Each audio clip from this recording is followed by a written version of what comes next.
గాయత్రి అలంకారం. గాయత్రి కాదు, ఆవిడ గాయత్రి. ఎలా ఉంటుంది ఆవిడ? స్పష్టంగా కళ్ళలో చూడండి. ముక్తా అమ్మవారికి 4 దిక్కులని చూస్తూ 4 తలలుంటాయి.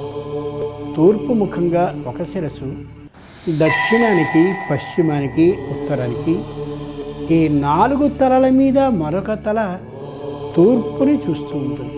అంటే తూర్పుని చూస్తూ ఒక తల మీద మరొక తల, దక్షిణ, పశ్చిమ, ఉత్తరాలని చూస్తూ 3 తలలు, మొత్తం 5 తలలు కనిపిస్తాయి.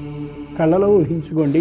ఓ దేవతా స్త్రీమూర్తి అమోఘమైన బంగారు సింహాసనం మధ్యలో కూర్చుని 5 తలలతో మనకి కనిపిస్తుంది.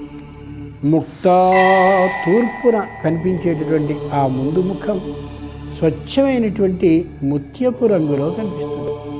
విద్రుమ దక్షిణం వైపుకి మనం నడిచి చూస్తే అమ్మవారి యొక్క ముఖం పగడపు రంగులో కనిపిస్తుంది. దేవతా స్త్రీమూర్తి విగ్రహంలో ఆ ముఖం పగడపు రంగులో. హేమ పశ్చిమానికి వెళ్ళి మనం అమ్మవారిని దర్శించబోతే బంగారపు రంగు ముఖంతో ఆవిడ ఉంటుంది. నీల ఉత్తరం వైపుకి వెళ్ళి అమ్మవారి యొక్క ముఖాన్ని దర్శిస్తే నీలాకాశం అంటారు కాబట్టి ఆకాశపు రంగులో కనిపిస్తుంది. ముక్తా విద్రుమ హేమ నీల ధవల.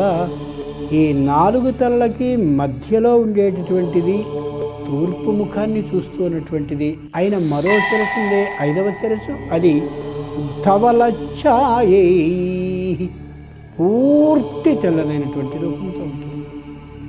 ఇలా 5 తలలు ధరించి కనిపిస్తుంది కదా అమ్మవారు.